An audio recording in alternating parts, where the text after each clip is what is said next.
Good evening, everybody, and welcome to another episode of the Roots of the Magnolia podcast, where we pay tribute, give our flowers to all the musicians who made the Mississippi music scene special.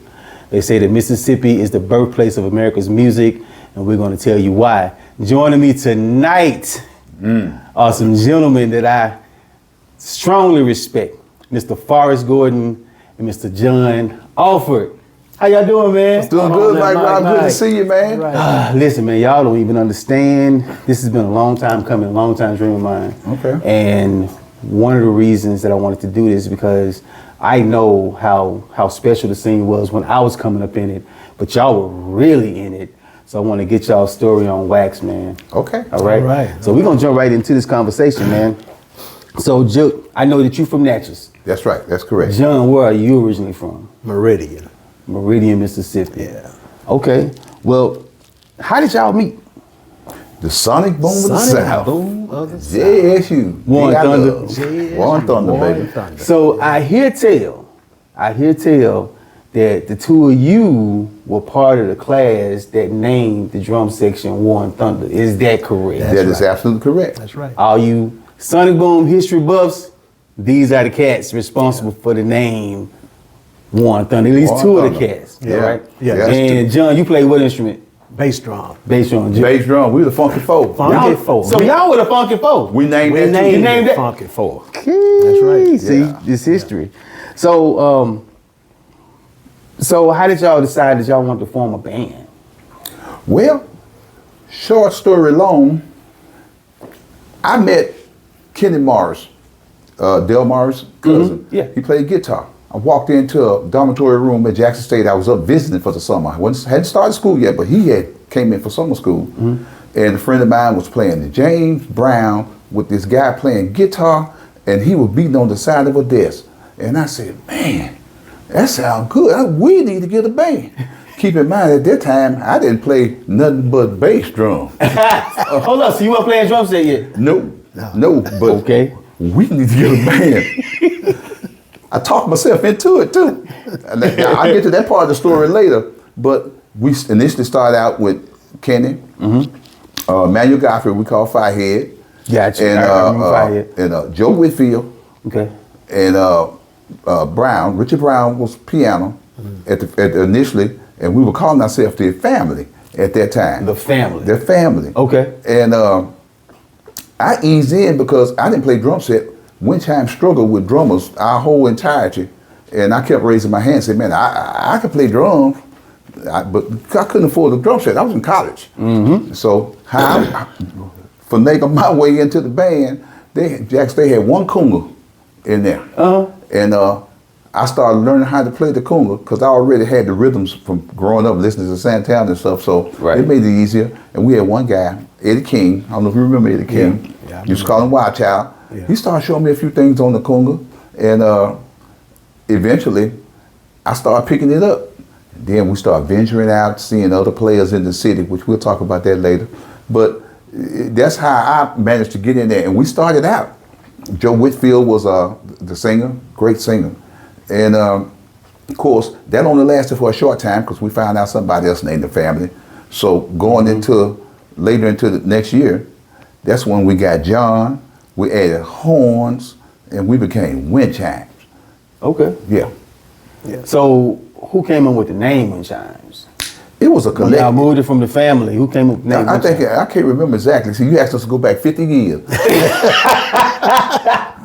Okay. We only Fair remember enough. 20. Fair enough. Look at Fair enough. Fair enough. Right Fair now, enough. 50 minutes is a stretch. Yeah, it's a struggle. But But if I remember correctly, it was a collective. We came up because we were big Earth, Wind and Fire fans, so Of we were course. kind of caught in that vein too. Of course. So, but the idea, the brilliance of it was to take the I's out of Wind and put the Y's in. Mm-hmm. That way, we didn't have to worry about bumping into nobody else named Wind Chimes with Y's. So who brought John onto the scene? Well, we was all staying up there in Stewart Hall at Jackson State. And I heard something down the hallway, you know, I was like, man, what is that? And it was harmony. It was somebody playing on a guitar. I said, man, kept walking down the hall. I said, got a little closer. It was Firehead, Joe Whitfield, and Crow. And we called him Kenneth Crow in the room. I think you was in there too. Yeah. Yeah. And I said, man, y'all sound good. He said, yeah, man, yeah. Who are you? John Alford, man. I play keyboard. He said, huh? Oops. Huh? Keyboard. So I got, practicing with him. We didn't have a piano at that time. So we took the piano from the music hall.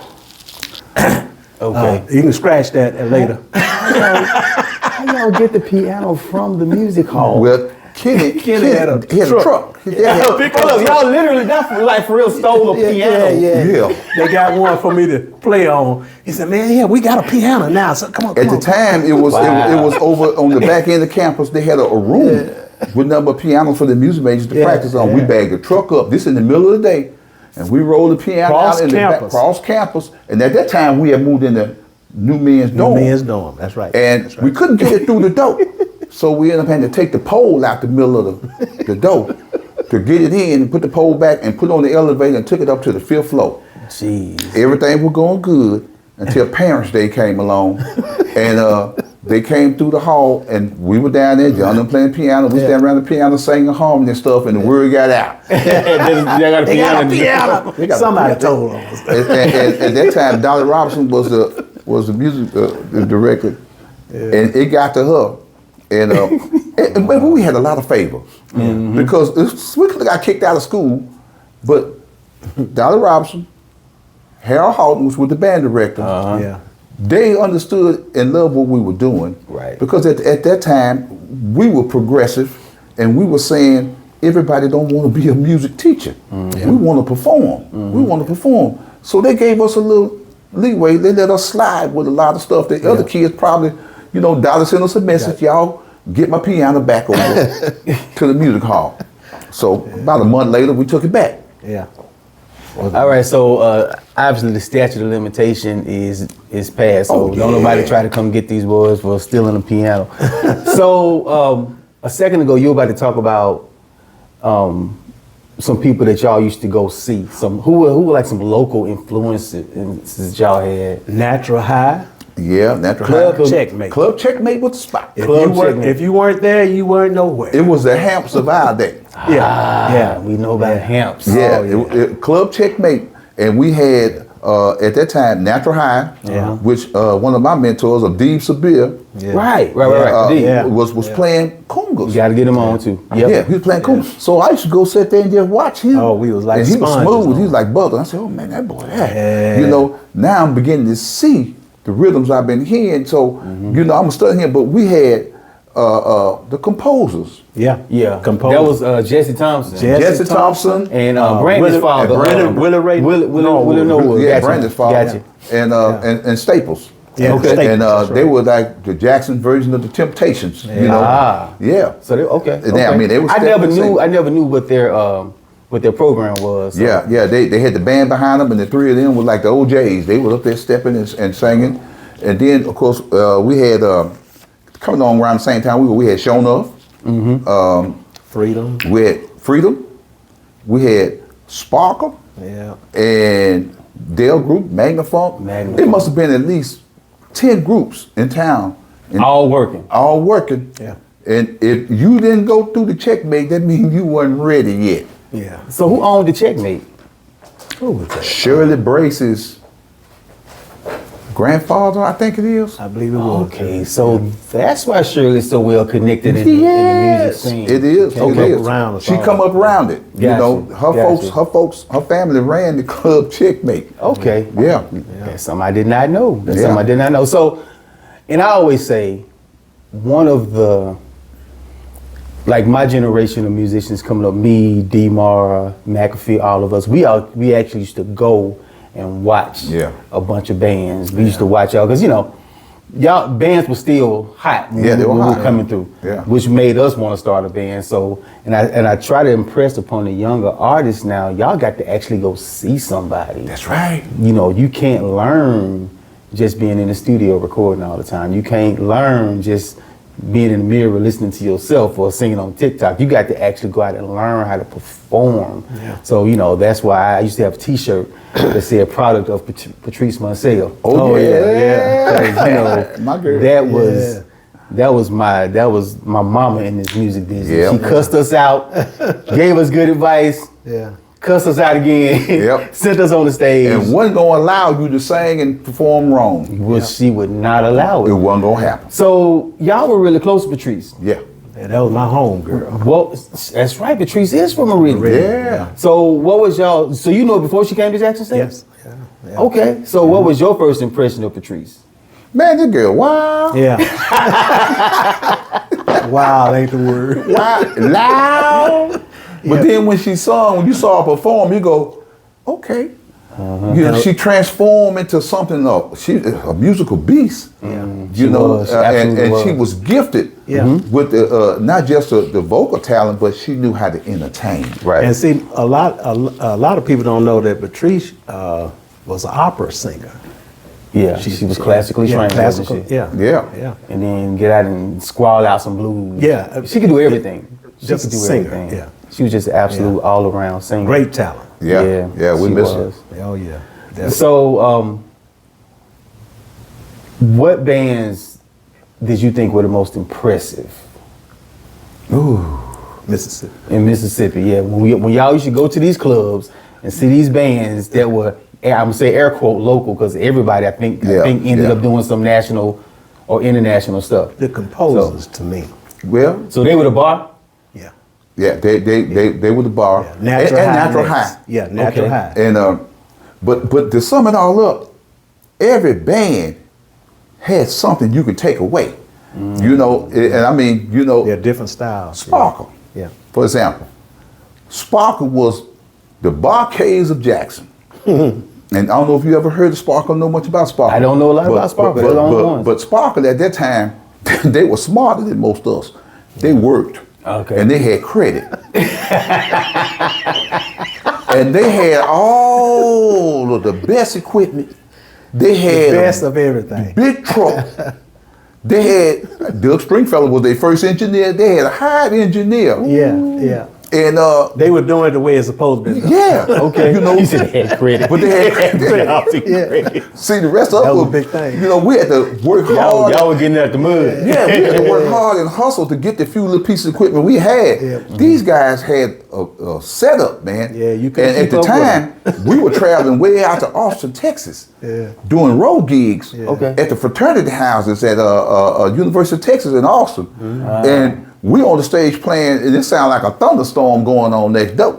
That's Sparkle. Yeah. They over there cutting up. So Austin was like the spot, because I Yeah, heard Kevin yeah. Culver talking about 24/7 being, well, I don't know if there was seduction in, but they were Yeah. over in Austin a lot. Yeah. Yeah. So Austin was like the spot that everybody. So all the bands from Mississippi at some point.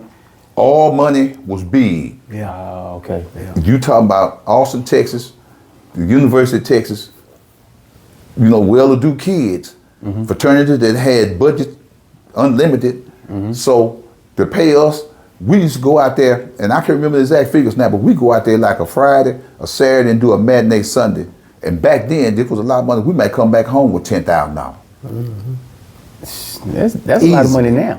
It's a lot of money now, sir. Yeah. So a frat gig? A Right, frat gig? yeah, because they were paying They had it. $2,500, $3,000 back then Yeah. Jeez. because they had that all money. They had the oil money. Money wasn't the object. If they saw a band they wanted to get, booking agent put you out there. At the time, I think Fresco, the original Mike Fresco, Frescona. yeah, was doing a lot of that booking out there. Okay, Yeah. okay. So let me ask you this.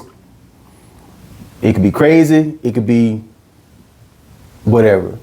One of the most memorable local gigs that y'all ever did. I did one.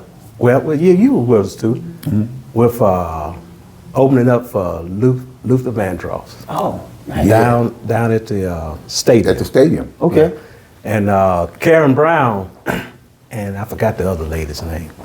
There was about 4 other ladies that sung with her. Oh, yeah, she had a group back then. Yeah. I think Yeah, Sonny I Stan. think, We I was think, I backing think her Monica up. Shepherd was with that group. if I'm not Yeah, we mistaken. were backing her up, and Roger and Zapp was on that, and who else was that?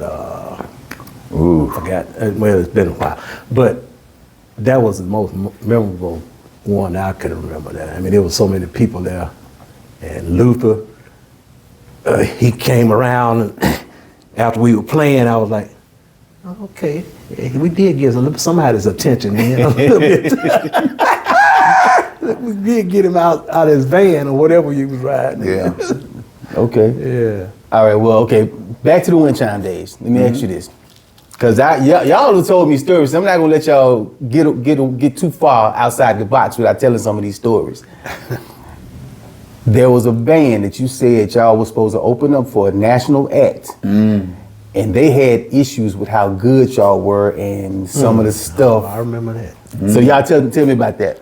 Okay, well, Tell everybody about that. since we're talking out loud, the band was Cameo. Yeah. And Did he say that? we were in Shreveport, Louisiana, Yeah. and we had set up, and at that time, wind chimes, we had our own fog machine. All this, Henry Rogers was our Yes. genius. Okay. He actually built our own fog machine, and this was the real one. This wasn't that stuff that choke you that they put on stage now. Okay. This was actually mist. Yeah. And it dissipates, so. Yeah. But we had the fog machine, and we had the pyrotechnics with the fire and the bombs and all that stuff. And the manager for Cameo came out and said, look, y'all can't use that stuff.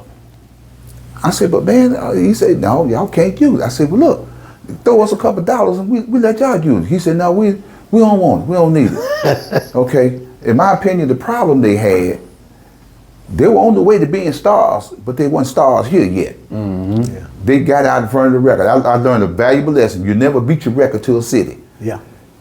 Yeah. Folks didn't know them. Gotcha. So we came out. We used everything we had on the first song. We, Y'all said everything.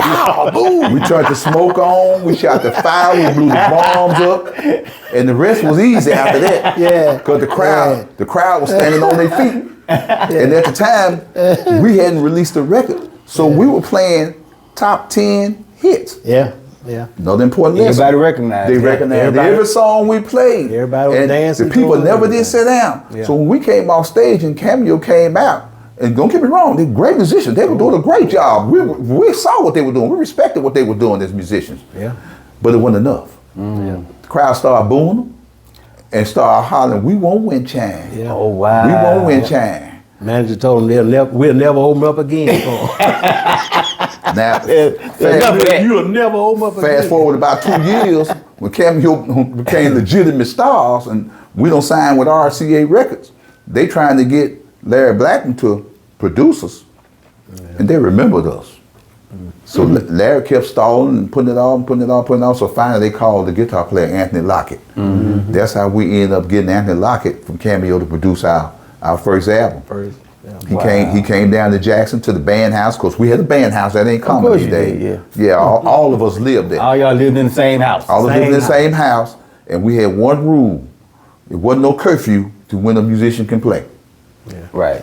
Sometimes one of the players wake up at 3 o'clock in the morning, got the idea, and everybody else sleep. By 3:30, the whole band up there, now we working in the middle of the night, Nice. to get it done. Nice. But he came down, he rehearsed with us, took us back to Atlanta. And this way it gets really funny. We went in and we cut a full album. I think it was 10 days. Yep. 10 days. It was 10 days. We cut the full album, everything. And the boy called up to New York and told the folks, say, man, these guys don't finish this album. they went shock. They flew a guy down the next day to Atlanta. They said, ain't no way these boys don't finish. Because back then, they were taking 8, 10 months, a year to do an album. Yeah. And they sent a guy down from New York that next day. Flew into Atlanta, came in. He sat there listening to every one of the songs. Just shook his head. Got on the phone, called back to New York, said, man, y'all ain't gonna believe this. these boys done this thing. Yeah. And he was gonna critique it, see was something, wrong or something. He Wasn't nothing to listen fix. to it. You could see his neck starting to pop. I said, "Oh, we got him." Yeah. But see, got we had rehearsed. Yeah. Yeah. We were ready for it. Which, is only a few bands now, y'all left that actually do legitimate rehearsals. Everybody else is 6 shooters. They want to just show up and play and make stuff up, and that wasn't what we did. So before time gets away from me, I do want to bring up. So y'all was signed with RCA Records, correct? Right. And at what point did y'all know it was time for y'all to get on the national scene? How did y'all know? Well, to be honest with you, we always felt that way. That's what we were striving to do. Okay. Yeah. That was the plan. And it was the plan. And we knew we were legitimate. We knew, and once now, our friend Sean Enough turned us on to the Japan circuit. Gotcha. And we started traveling. And I tell anybody, we sit around here and think we was each other's competition. But once you get out there in the world and see what else is out there, like you were telling all your little friends, get out there and go see other people.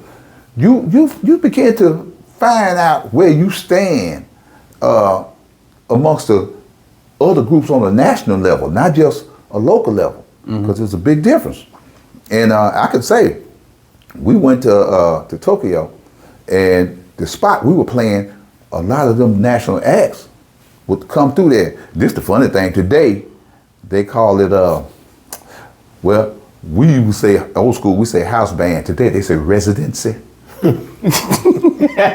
Hey, fancy. We have a residency. Yeah, we have a residency. Okay. So we did y'all the house band. Yeah, we did a residency for 2 months.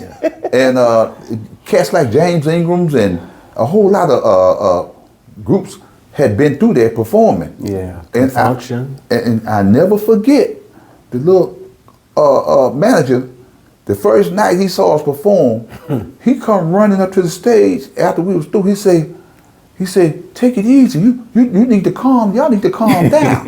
He said, you'll be here 2 months.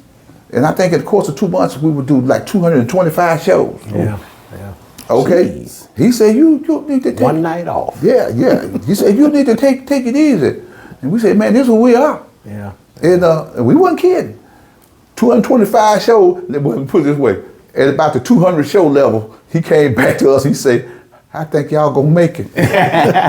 He said, you the strongest band I ever see. Oh, that's cool. But man. see, That we is really cool. got that way though in the boom. The boom prepared us for all that, Yeah.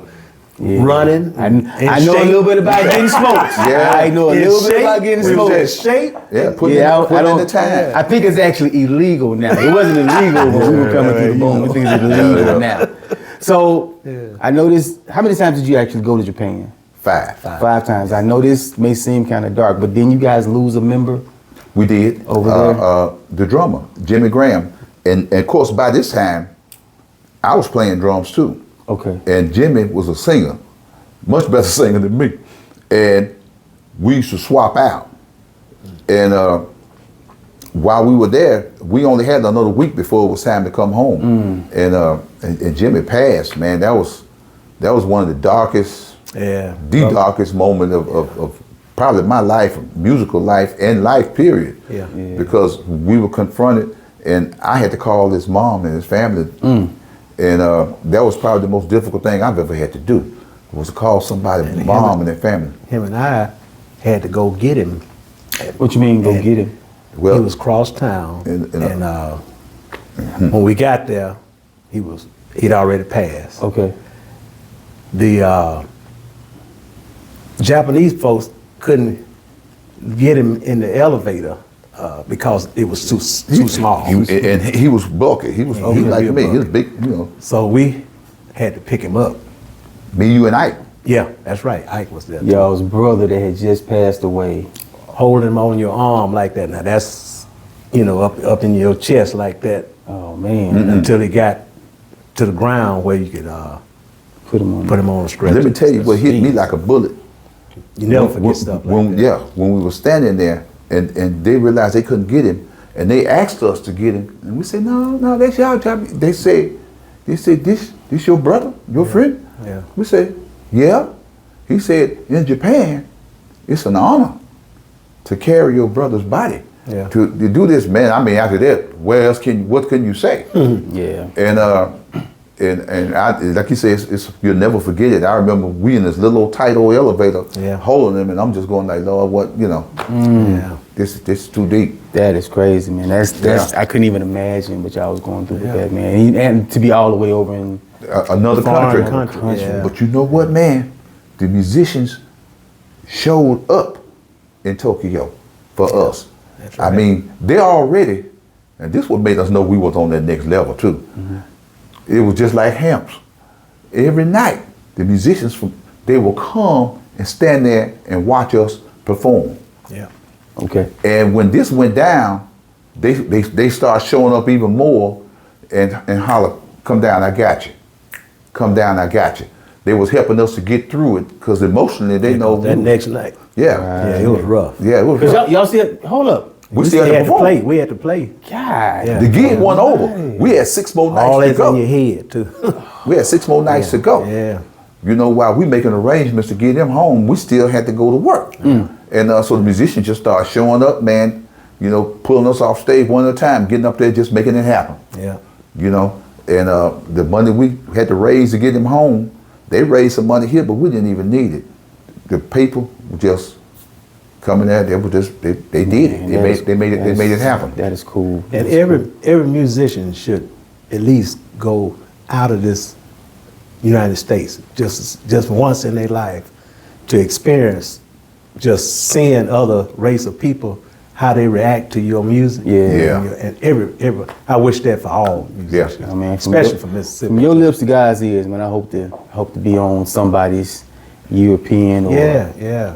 Asian tour one of these days. You really realize how much you appreciate it when you're really away from people that you normally around all the time. Well, speaking of being on a worldwide stage, you guys were at one point in time Alexander O'Neal's backup band. Oh, Correct. Yeah, that's correct. It's homeboy. My homeboy from Natchez, Mississippi. Natchez, Mississippi's own Alexander O'Neal. So tell me about that. How was that, man? Because I know that's a whole different stage. Well, let for me tell you how that happened. Alex actually sung with Wind Chimes briefly. Yeah, sure did. In a transition, he came through and he had came back from Minneapolis and he came through and he stayed, I don't know how many months, but he sung with us and he used to go around singing with Natural High too. Okay. But he sung with us and so at some point when he was back in Minneapolis, he had a 15-city tour coming up and he couldn't get nobody to bag him up. And he called me. Prince blackballed him. Yeah, basically. Like, no, for real? Yeah, Yeah, pretty much. Oh, snap. pretty much. Because he was supposed to have been one of the shit, original they singer coming for to the get me. time. Yeah. He was supposed to be the original singer for the time. Yeah, I knew that. But he stepped out of bounds or whatever, and they got him blackballed, and none of the musicians would work with him. So he called me, and I said, "Well, man, yeah, we'll do it." But I said, "When did it start?" He said, "Next week." We had 1 week. To learn the show. To learn his show. 1 week. And he came down here for one rehearsal. It might have lasted 30 minutes. And he said, that's good enough. Y'all good. Y'all got it. Y'all got it. First show was in You Chicago. did record a whole album in 10 days. I mean, First show. ain't that far-fetched. The first show was in Chicago. Never forget this. Yeah. We came out of the airport and with a big old Provost bus out there with a big old sign saying the Alexander O'Neal Band. Your boy, my partner, love him to death, God rest his soul, Hot Dog. James Hot Dog Lewis. James Hot Dog Lewis. Wasn't nobody like him. Hot Dog looked at the sign and teared up and looked at me and said, we don't make We it. done made it. Everybody broke down. We never let him forget that. Oh, man. But we did 15 city tour, man. We did RFK Stadium, the Budweiser Fest. Yeah. Okay. Played with all the big names. Big names. I'm talking about at that time, they were coming up young. New Edition, Ashford and Simpson, what's the girl then and the guy? Angela and Renee and Angela. Yeah. Maze, all these folks was on the concert with us. So that's why I say you start comparing yourself to local and you start seeing what you're up against out there. Yeah. And you say, ooh. We did the Apollo Theater with Alex. Yeah. And man, we just bounced all over the country for 15 cities. And eventually we made it back home. We had some things that didn't go right for him, so that took him out of pocket for a while. And yeah, so okay. Well, gentlemen, man, the clock on the wall says it's just about all. I really, really appreciate y'all for coming and hanging out with me, man. Let me talk to y'all. We need another hour. We need another hour, man. So we gonna get y'all back. Sky was the same way. I mean, it's so many things that I want to ask y'all. I know it's so many stories you guys had to tell. So we're gonna have to get you back, man. Okay. But I just want to thank you guys, man. Thank you for inviting us, man. We proud of what you Yeah, man. I got to tell you, man, you know, I mean, you took the ball and you ran with it. yeah. Oh man, thank you, man. Yeah. Y'all used to push me back in the day. Y'all used to push but me. you see where I was Y'all was like, like, keep going, Mike. Keep going, Mike. Yeah. So I ain't really surprised to see you where you at now because you were preparing you put in the yourself. work. Yeah. You had a work ethic. And that's what the young guys got to do, you know. Yeah. The ones coming up. Yeah. You set an example for them right now. I'm trying, man. They coming to watch you now. I'm trying. I'm trying. You doing it. They coming to watch you now. But thank y'all, man. Yeah. Hey, listen, this has been another episode of Roots of the Magnolia Podcast. Lord willing and the creek don't rise. We're going to see you next time. Peace. Peace. Yeah.